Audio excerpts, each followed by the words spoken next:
Саламатсыздарбы? Өнүгүү клубумдун мүчөлөрү. Анда эмесе бүгүн дагы сиздердин сурооңуздарга жооп бере кетейин. Мына сиз каналдарга жазып атасыз. Кийинки суроо мындай болду да. Адам канткенде өзүн кабыл алат. Кыргыз түшүнүгүндө өзүңдү кабыл алуу деген кандай? Батыш же китептеги түшүнүк эмес дейт.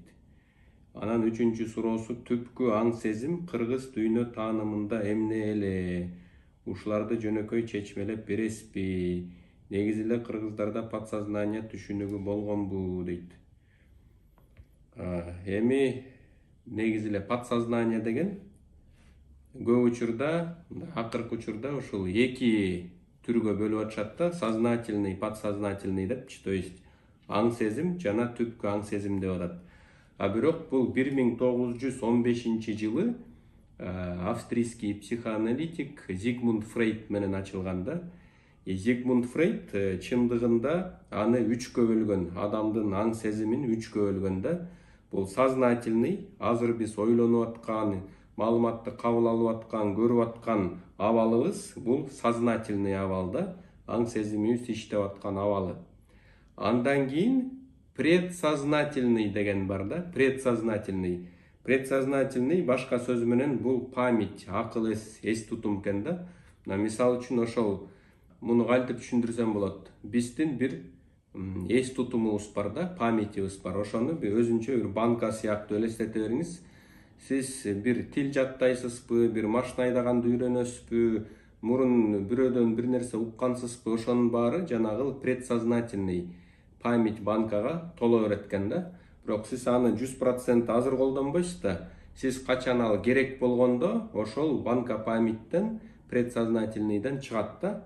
Мисалы үчүн сен 1-класста эң 1-сентябрда гүл көтөрүп барганда кандай көйнөк кийди элең, кандай шым кийди элең десеңиз, сразу эсиңизге келет да, моундай кийип барбадым белем, еще моундай кызыл босоножкамды кийип баргам деп, кадимкидей ошол предсознательный банкадан чыгат бардыгы.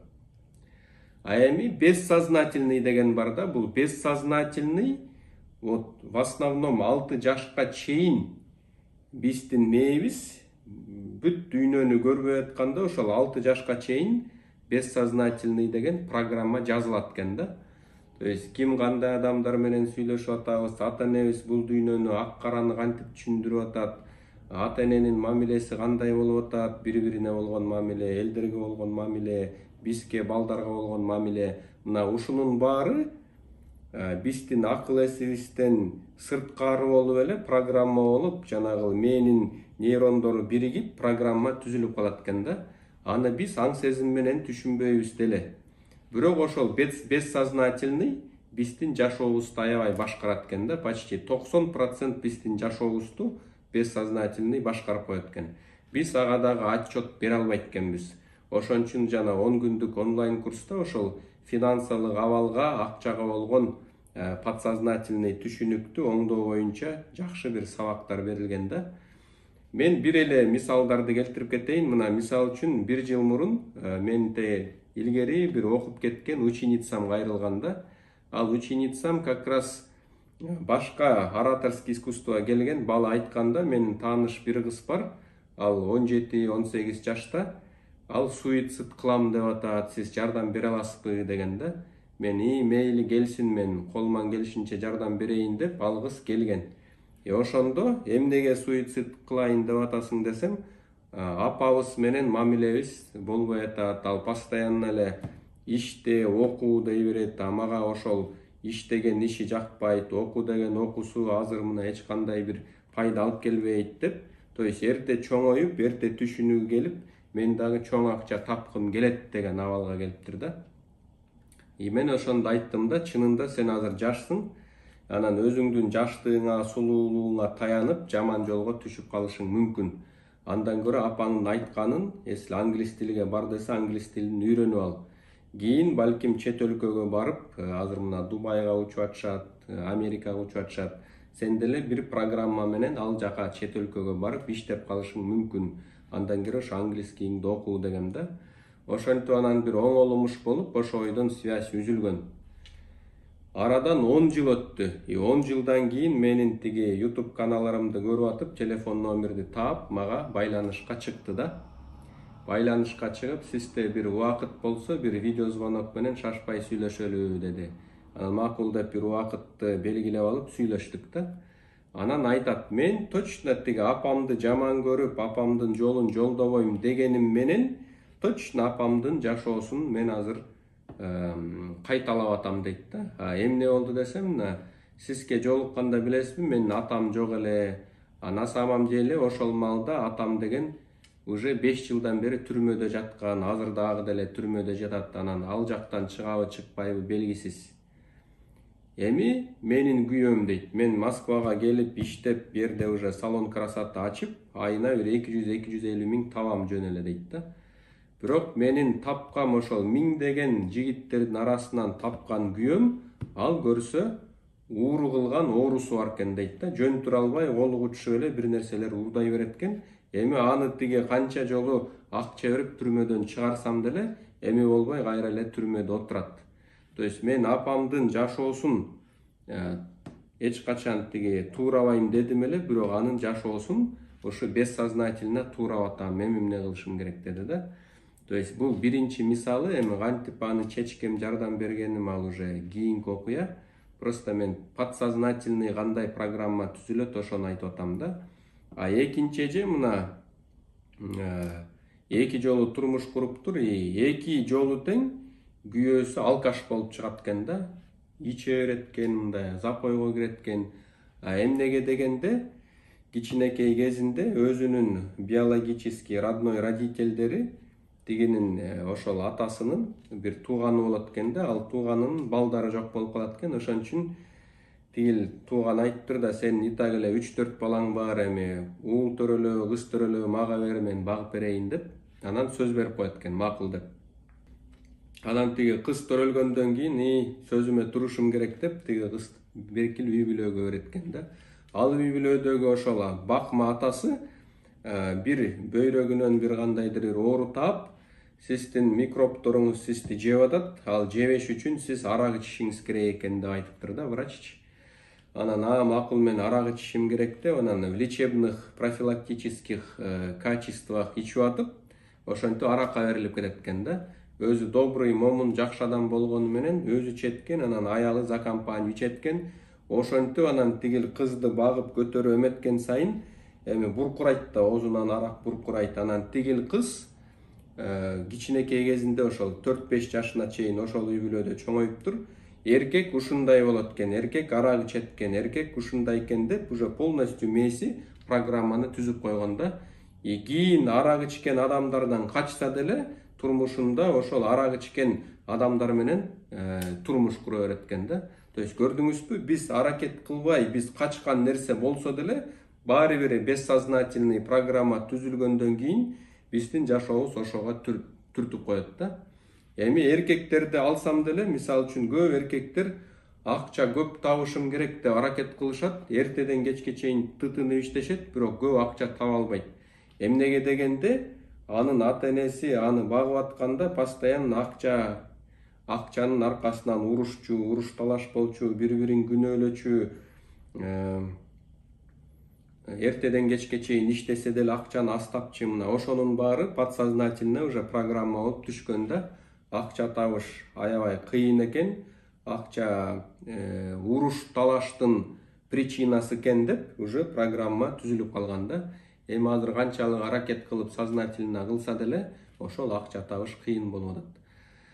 Мына мунун баарын сиздерге айта берсем көп, бирок эң биринчи ушуну түшүнүк айтып кетип атам. Эми кыргыз маданиятында, кыргыздын тарыхында ушул өзүңдү кабыл алуу, анан түпкү аң сезим деген түшүнүктү билгенби, билген эмеспи, ушу жөнүндө сиздерге айта кетейин.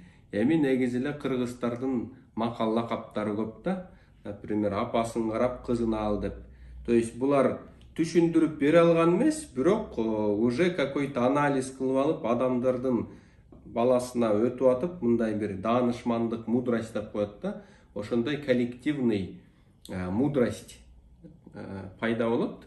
Ошон үчүн апасын карап кызын ал деп атат. Эмнеге дегенде, ал кыз баары бир апасын үлгү катары көрүп атып чоңойот экен да. Вот.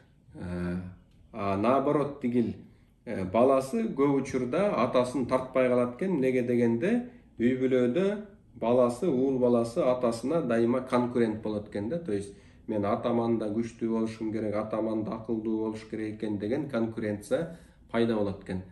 Вот ошондуктан апасын карап кызын ал дегенде какой-то бир даанышмандык пайда болгондо баары бир бул кыз деген апасын карап чоңойот, апасын бессознательно туурайт деген түшүнүк болгон. Бирок эч качан подсознание деп билген эмес. Анткени даже Европада ошол 1915-жылы Фрейд менен ачылган. Андан кийин көп элдер спорт этип атып, психолог, окумуштуулар спорт этип атып, баары бир илим менен, наука менен ошол теория кабыл алынды да. Чындап эле биздин 6 жашка чейин программа бессознательный түзүлүп калып, биздин жашообузду башкарат экен деген уже илимий изилдөө менен бекитилип, тастыкталып, уже доказывать этилип бүтүлгөн. Кыргыздарда болсо тагдыр дей беришет да. То есть тагдырга эмне жазсаң ошо болот, пешенеңе эмне жазылса ошо болот, тагдыр ушинтип жазылып калыптыр деп ошол жашоосунда болуп аткан нерсени кабыл алышат да. Мен ойлойм, на самом деле сен тагдыр эмес эле ошол бессознательный 6 жашыңда программа түзүлгөн, ошо сени башкарып атат да. Эми ошол бессознательный жанагы тагдырды же болбосо ошол 6 жашыңда жазылган программаны оңдосо болобу же болбойбу? Вот ушул суроону бериш керек да. Мен ойлойм, болот деп ойлойм да, болот. 100% болот. Кантип болот? Качан сен өзүңдүн жашооңо жоопкерчилик алганда. То есть ушундай болуптур, мурун ушундай түзүлүптүр, бирок мен азыркы келечегиме жана азыркы абалыма мен 100% жоопкерчилик алам. Менин келечегим кандай болот? Менин тандоом. Эми мен мына моундай максат коем, точка ушуга мен жетем деп чечим кабыл алса, ошол жашоосу аткарылат. Мына мисалы үчүн менин абалымда ошол айтып атпаймынбы, тиги аябай оор абал болгондо мен айткамда, бардыгы менин колумда, 100% мен ушул биздин үй бүлөнүн жашоосун оңдоп кете алам. Ошондуктан 100% мен колуман келишинче аракет кылып ушул ишти болдуртам деген чечим кабыл алынган. Ошентип $500 менен жеке ишкерлик баштап, чындап ошол болтурткан да. То есть адамга жоопкерчиликти башка нерсеге буруп коюш оңой экен. Мени ата-энем ушинтип тарбиялап коюптур, эми эмне кылайын деп, демек жоопкерчиликти ошол ата-энеңизге оодуртуп салдыңыз да. Же болбосо ошондой ситуация болуптур, тагдыр ушундай экен деп, демек жоопкерчиликти тагдырга буруп салып атасыздар.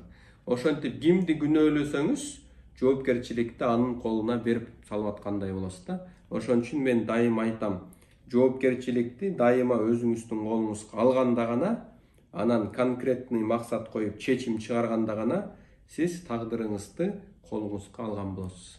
Азыр болсо мен айта кетейин, ушул подсознательныйны кантип программалаш керек, кантип жашоону оңдош керек, кантип туура максат коюп, өзүңдүн күчтүү тараптарың негизинде максат коюп, ага жетишиңиз керек, кантип акча каражат менен туура пайдаланып, финансылык эркиндикке жол түзүш керек, кантип элдер менен мамиле түзүп, команда топтоп, аларды туура башкарып, бир чоң максатка жетиш керек, кантип интернеттен болобу, эл алдында болобу, оюңду түшүнүктүү жалпак тил менен жеткизе алышың керек. Мына ушунун баары 5 айлык биздин онлайн университетте өтүлөт.